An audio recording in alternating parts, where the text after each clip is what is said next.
तो दोस्तों, इस वीडियो में हम लोग स्टेट एग्जीक्यूटिव से स्टार्ट करेंगे।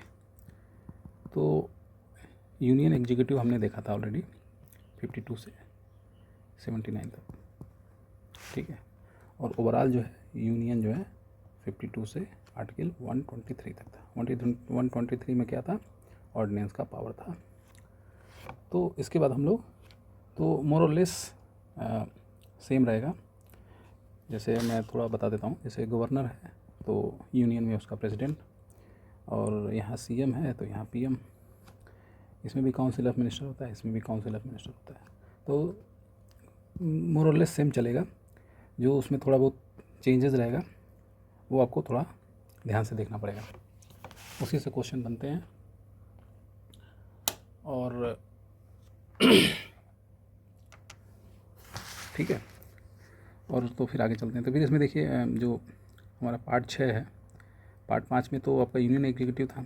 पार्ट 6 में आप देखेंगे आर्टिकल 153 से 167 तक स्टेट एग्जीक्यूटिव की बात की गई है। उसके बाद जो है 167 से आगे स्टेट लेवल पे लेजिस्लेशन की बात की जाएगी, जैसे बिल वगैरह पास होते हैं और किस तरह के बिल, उसमें भी मनी बिल वगैरह सब मिलता जुलता रहेगा। जो उसमें थोड़ा बहुत चेंजेस रहेंगे वो हम लोग देखेंगे। तो स्टेट एग्जीक्यूटिव में क्या क्या है? जैसे गवर्नर हो गया, फिर सीएम हो गया, फिर काउंसिल ऑफ मिनिस्टर हो गया, फिर एडवोकेट जनरल हो गया। तो उसमें क्या था? अटॉर्नी जनरल था, इसमें एडवोकेट जनरल था, ठीक है। तो पहले सबसे पहले हम लोग, अब देखिए इसमें एक चीज़ लिखा हुआ है कि governor is the constitutional head in the state. अब वहाँ यूनियन लेवल पे कौन था? प्रेसिडेंट था, ठीक है। यूनियन लेवल पे प्रेसिडेंट था, तो वैसे ही यहाँ पे गवर्नर का रोल है। अब यहाँ पे लिखा है कि गवर्नर स्टेट का हेड होता है एग्जीक्यूटिव पावर के मामले में, और जो सारे काम होते हैं वो गवर्नर के नाम पे ही होते हैं, जैसे उसमें प्रेसिडेंट के नाम पर था। अब इसका चार्ट देख लेते हैं।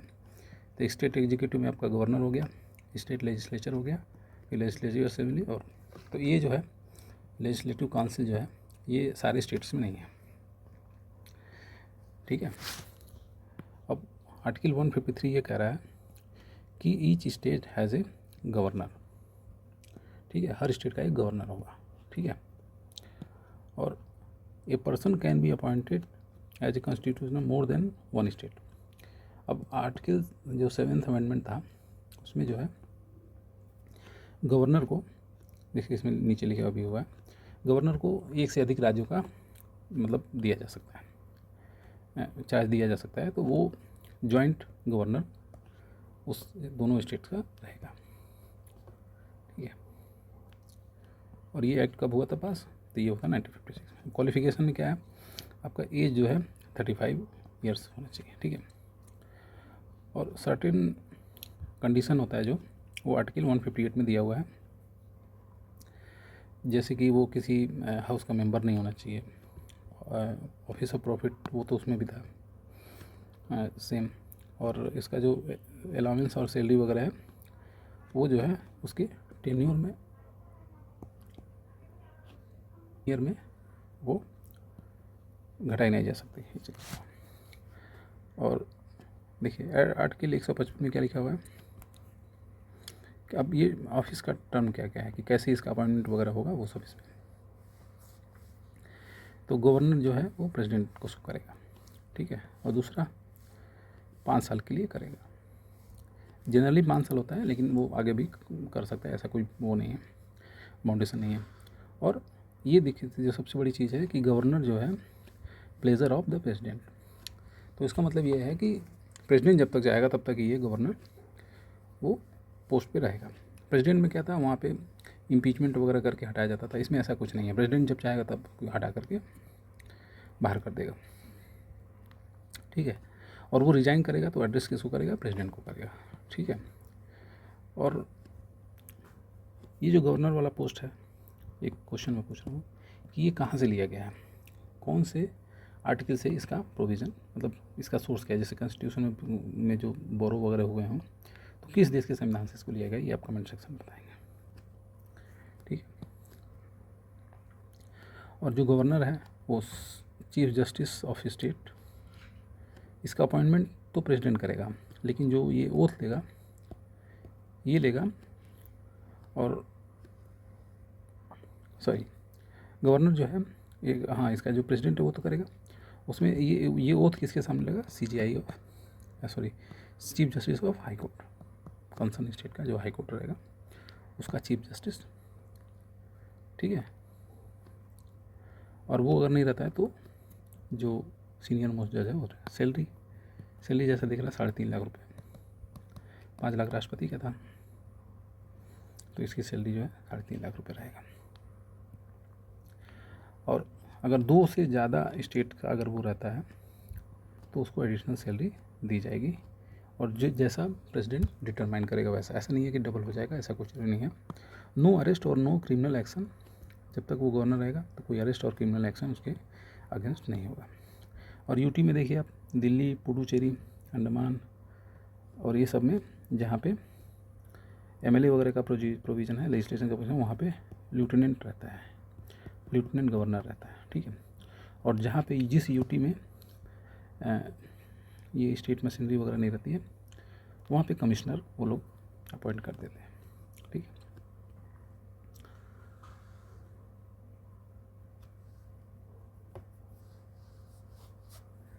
और यहाँ पे लिखा हुआ है कि there is a provision of administrator in the place of governor in the union territory of Chandigarh, Dadra and Nagar Haveli, Andaman और लक्षद्वीप वगैरह।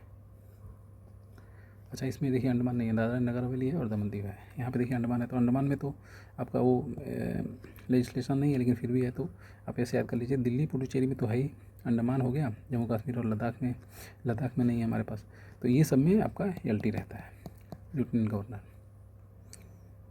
अब इसके पावर के बारे में डिस्कस कर लेते हैं।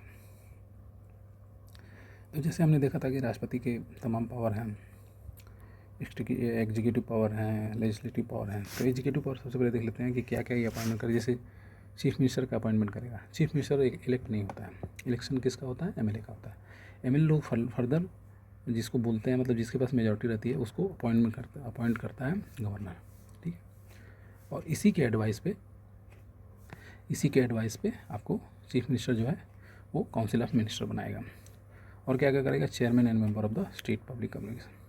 अच्छा, ये अपॉइंटमेंट करेगा लेकिन ये हटा नहीं सकता है। हटाएगा कौन?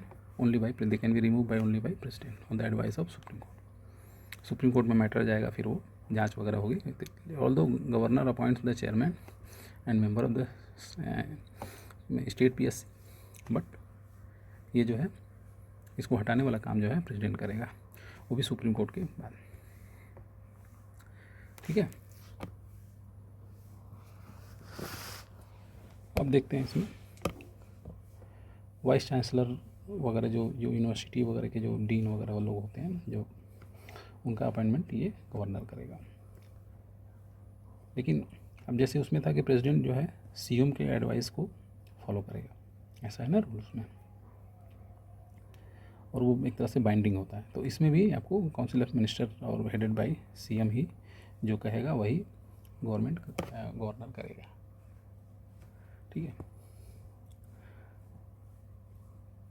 Governor advises the president regarding the appointment of जजेज ऑफ हाई कोर्ट। और प्रेसिडेंट जब हाई कोर्ट के जज वगैरह लेगा तो इसमें गवर्नमेंट का एडवाइस वो ले सकता है। और गवर्नर उसमें प्रेसिडेंट अटॉर्नी जनरल को कर रहा था, इसमें गवर्नर एडवोकेट जनरल को करेगा, ठीक है। Governor act as a representative of president. तो प्रेसिडेंट का ये रिप्रेजेंटेटिव है, तो इसलिए जब प्रेसिडेंट रूल लगेगा तो उसी को गवर्नर रूल, प्रेसिडेंट रूल बोल देते हैं, ठीक। और he may get up information from CM of the state, ठीक है। और जैसे उसमें टोटल 12 लोगों को आपको नॉमिनेट करता था, इसमें 1/6 जो जितना भी टोटल रहेगा संख्या MLC का, पहले तो MLC सारे स्टेट्स में है नहीं, तो उसमें 1/6 मेंबर्स का ये अपर हाउस में जो वेरियस फील्ड हैं, जैसे कि उसमें एजुकेशन हो गया, लिटरेचर हो गया, आर्ट हो गया, साइंस हो गया, सोशल सर्विसेज हो गया, कोऑपरेटिव सोसाइटीज़ वगैरह हो गई, तो वो सब का अपॉइंटमेंट करेगा ये, ठीक है। अब ये हो गया, ये तो हो गया एग्जीक्यूटिव पावर। अब चलते हैं लेजिस्लेटिव पावर पे। लेजिस्लेटिव पावर में अब आप देखेंगे कि बिल वगैरह की चीज़ें हम लोग डिस्कस करेंगे। तो इसमें देखिए वो जैसे वहाँ पे प्रेसिडेंट करता था, वहाँ पे इसे summon, address, dissolve and prorogue the session, जो सेशन होते हैं उनको करता है। और बिल जो है अगर पास किया स्टेट लेजिस्लेटर ने तो आपको गवर्नमेंट का उसमें एसेंट चाहिए होगा, ठीक है। If immediate action required on any subject, अब वहाँ पे 123 के अगेंस्ट के आधार पे वो ऑर्डिनेंस कर रहा था, प्रेसिडेंट कर रहा था। यहाँ पे आर्टिकल 213 के आधार पे गवर्नर जो है ऑर्डिनेंस लगा सकता है। सेम प्रूफ चीज़ें रहेंगी कि उसमें कोई आपका कोई लेजिस्लेशन सेशन में नहीं होना चाहिए, और जब वो सेशन में आएगा तो 6 वीक के अंदर उसको पास कराना पड़ेगा, नहीं तो वो सीज हो जाएगा, मतलब वो जो एक्ट है या कानून है वो लागू नहीं रहेगा, ठीक है। और गवर्नर जो है बिल को स्टेट लेजिस्लेटर के पास रिकन्सिडरेशन के लिए भेज सकता है।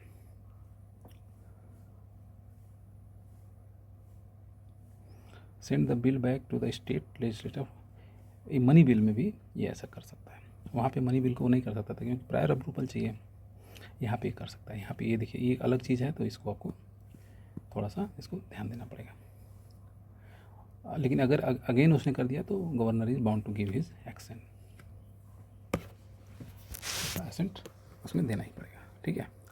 और आर्टिकल 200 के हिसाब से क्या है, गवर्नमेंट गिव एसेंट, जो नॉर्मल बिल है वो तो मनी बिल की बात हो गई, और बिल और मे रिजर्व इट फॉर प्रेसिडेंट, तो ये किसी बिल को प्रेसिडेंट के लिए रिजर्व कर सकता है आर्टिकल 200 के साथ, ठीक है। अब जुडिशियल पावर हम लोग देख ले सकते हैं। अब जुडिशियल पावर में वहाँ पे क्षमा कैदी वगैरह कुछ क्षमा वगैरह का जो पावर था, तो सेम केस में आपको गवर्नर के पास भी है, लेकिन कैपिटल पनिशमेंट वगैरह रहे तो वो सब गवर्नर नहीं देगा। तो आर्टिकल 161 के आधार पे ये क्या दे सकता है, पैडन दे सकता है, रिप्राइव, रेस्पाइट और रिमिशन ऑफ पनिशमेंट, ठीक है। तो इसमें आप देखेंगे कि on which executive power state is extended shall power the suspend, remit, commute the sentence, ठीक है। अब सुप्रीम कोर्ट ने यहाँ पे 2021 में एक ऑब्जर्वेशन किया कि जो है governor can pardon prisoner including the death, ठीक है। अब जो है अब ये चेंज हो गया, अब डेथ को भी ये चेंज कर सकता है, ठीक है। President also consult governor bye appointment the chief जज, ये तो हो ही गया कि जज को वगैरह को पहले मतलब प्रेसिडेंट तो सुप्रीम कोर्ट में जज वगैरह का करता था, तो इसमें जो है ये हाई कोर्ट में करेगा और इसको कंसल्ट करेगा आपका। अब यहाँ पे एक चीज़ दिखा है कि गवर्नमेंट के पास, गवर्नर के पास ये पावर नहीं है कि वो जो ऑर्डर आर्मी के द्वारा पास किया गया है उसको जो है ये कुछ चेंज करे, क्योंकि आर्मी तो पूरी यूनियन की रहती है, तो वहाँ पे गवर्नर का कोई पावर नहीं रहेगा, ये आपको ध्यान देना है। अब फिनेंशियल पावर में चले जाते हैं, तो no money bill introduce without any prior consent, ये तो हो ही गया कि होगा ही। और आर्टिकल तो उसमें आर्टिकल 112 के आधार पर आपको बजट देना है, इसमें 202 के आधार पर आपको सारे स्टेट्स का एक बजट तो होगा ही, ठीक है। गवर्नर के make take advance money for the unexpected expenditure के लिए, ठीक है। और फाइनेंस कमीशन को ये 5 साल के लिए कॉन्स्टिट्यूट करेगा। उसमें फाइनेंस जो यूनियन फाइनेंस कमीशन है वो कौन करेगा, वो वहाँ पे प्रेसिडेंट करेगा, ठीक है। अब इमरजेंसी पावर में देखिए आप, वहाँ पे तो 3 पावर था, 352, 356 और 360 फाइनेंस पावर था, और नेशनल लेवल भी इमरजेंसी था। तो इसमें देखिए हालांकि ये जो है प्रेसिडेंट रूल जो है 356 के आधार पे गवर्नर जो है एग्जीक्यूटिव रहेगा, और जो प्रेसिडेंट है वो गवर्नर के आधार पे कहने की सिचुएशन जैसा वो बोलेगा उस हिसाब से ये कर सकता है। तो ये हमारा गवर्नर कंप्लीट हो गया, ठीक है। अब हम लोग चीफ मिनिस्टर की बात कर लेते हैं। तो जैसे वहाँ पे प्राइम मिनिस्टर था वैसे यहाँ पे चीफ मिनिस्टर है, head of the council of minister, appointment by the governor. वहाँ पे प्रेसिडेंट करता था यहाँ पे। तो मैं इसलिए बार बार ये प्राइम मिनिस्टर वगैरह से कर रहा हूँ कि जो सिमिलरिटी है वो तो आपको एक बार किसी का भी पढ़ लेंगे तो वो आपका मोटा मोटी तैयार हो जाएगा, लेकिन जो दोनों में चेंजेस हैं वो आपको बहुत ध्यान से देखना है, क्योंकि वहीं पे वो क्वेश्चन फंसाएगा, ठीक है। और ये ओथ है, ये सब चीफ मिनिस्टर वगैरह जो है, ये गवर्नर के वहाँ पे भी प्राइम मिनिस्टर जो है वो उसी के आधार पे करता था। ठीक है, अब as per article 164 council of minister responsible for the legislature, वहाँ पे तक पार्लियामेंट में लोकसभा के था, यहाँ पे भी लेजिस्लेचर के, काउंसिल का इसमें कोई रोल नहीं है।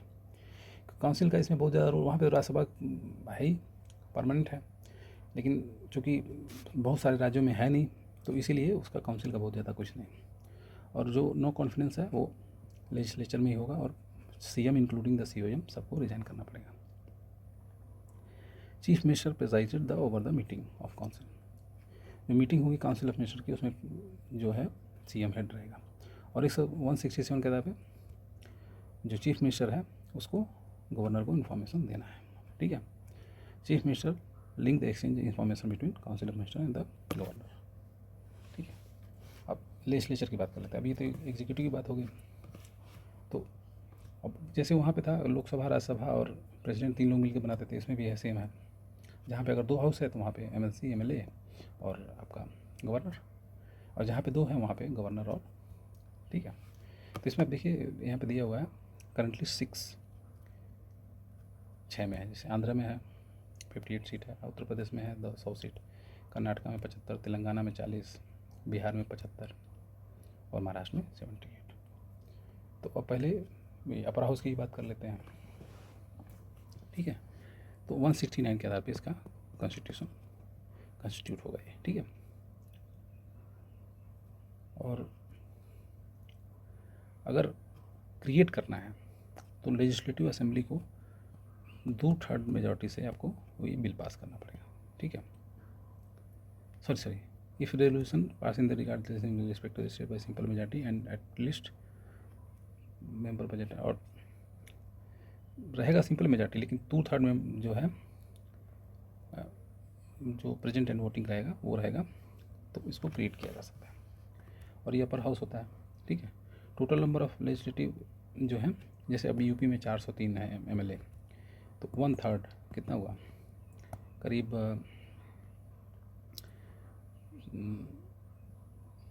130-35 के आधार पर होगा, तो इससे ज़्यादा नहीं हो सकता। तो अभी यूपी में 100 है तो ठीक है, उसके अंदर ही है, मतलब 1/3 से वो ज़्यादा नहीं हो सकता वो मेंबर। ठीक है, ये आपको ध्यान रखना है, और 40 से कम भी नहीं हो सकता। अब ऐसा नहीं है कि किसी में एमएलए 85 हैं तो उसका 1/3 होगा तो 10 हो जाएगा, तो वो सब फिर वो बाद में उसमें दिक्कत आती है, बिल वगैरह के केस में दिक्कत आती है। ठीक है, मिनिमम एज 30 साल है। ठीक है, परमानेंट हाउस है, डिजॉल्व नहीं होता है, इसमें भी 6 साल का होता है टेन्योर, तो 2 साल का रहता है, तो 1/3 मेंबर जो है हर 2 साल में रिटायर हो जाते हैं। ठीक है, और ये जो है इनका इनडायरेक्ट इलेक्शन होता है। डायरेक्ट इलेक्शन तो वही होता है जिसमें पब्लिक वोट करती है। इनडायरेक्ट इलेक्शन मतलब कुछ फिक्स मेंबर होंगे, जैसे अब इसमें देखिए आउट ऑफ लेजिस्लेशन 1/3 जो है वो एमएलए लोग इलेक्ट करेंगे, जो इलेक्टोरल कॉलेज है लोकल बॉडीज़ का वो लोग करेंगे। 1/3 इलेक्टेड बाई द, ये तो मैं बताई थी, 1/3 जो है लेजिस्लेटिव असेंबली करेंगे, तो 1/3 हो गया प्लस 1/3 हो गया, यानी 2/3 हो गया, बचा 1/3। और 1/3 में आप देखिए 112 जो है ये करेंगे आपके टीचर वाइज सेकेंडरी और हाई सेकेंडरी। ठीक है, जिन्होंने 3 साल नौकरी ऑलरेडी कर लिया हो। फिर वो 112 मेंबर कहाँ से होंगे, जो ग्रेजुएट रहेंगे स्टेट के वो लोग करेंगे।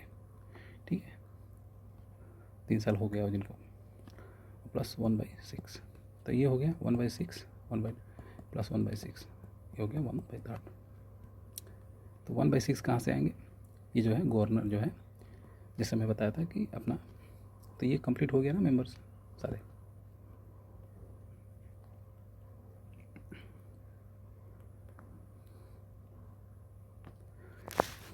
अब जैसे मान लीजिए 72 है टोटल सीट। ठीक है, अब इसको एक बार हम लोग देख लेते हैं। तो 1/3 3 दूना 6 और 24, यानी 24 मेंबर जो हैं ये आपके जो है लोकल बॉडीज़ जो हैं वो लोग इलेक्ट करेंगे। ठीक है, अब लोकल बॉडी में क्या होता है, जैसे पंचायत वगैरह के जो इलेक्शन होते हैं उन लोगों का वोटिंग इसमें रहेगा। ठीक है, 1/3 यानी 24 जो है ये आपके रहेंगे एमएलए लोग इसको करेंगे। ठीक है। तो 24 दूना 48 हो गया, बचा 24। अब इस 24 में 112 यानी 12 कर दीजिए, यानी 2 मेंबर जो है ये आपके ग्रेजुएट लोग चुनेंगे। फिर 2 मेंबर आपके जो है ये टीचर लोग चुनेंगे, 4 हो गया। 1/6 यानी 4 मेंबर ये लोग कौन चुनेंगे, तो 1/3 हो गया। देखिए 1 ये हो गया, और 1/6 जो है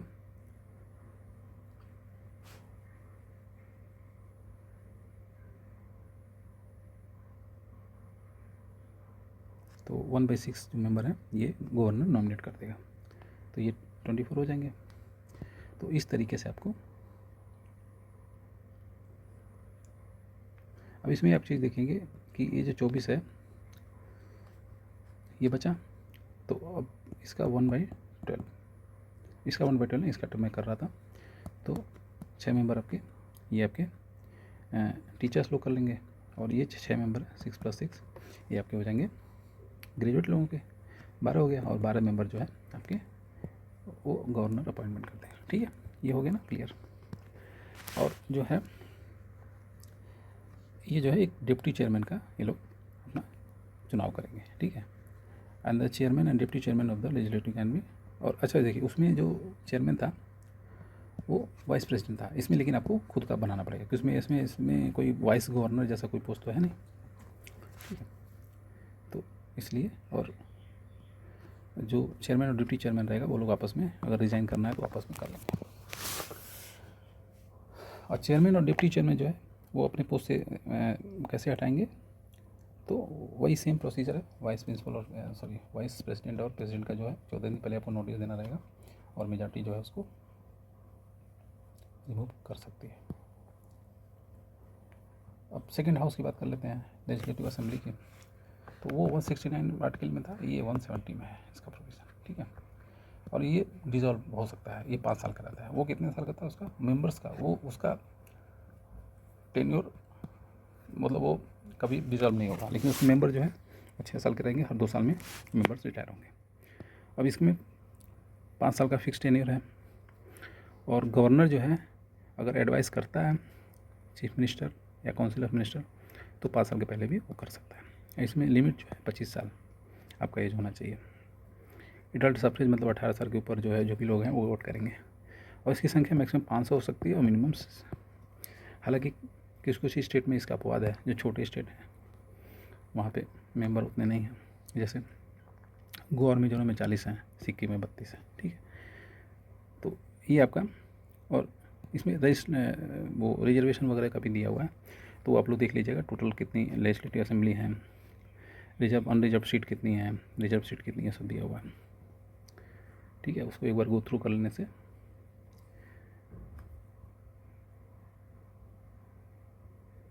आप उसको पॉज करके गो थ्रू कर लीजिएगा, ठीक है। हम लोग आगे बढ़ते हैं। तो इसमें आप देखेंगे कि लेजिस्लेटिव का एक स्पीकर होगा और एक डिप्टी स्पीकर होगा, ठीक है।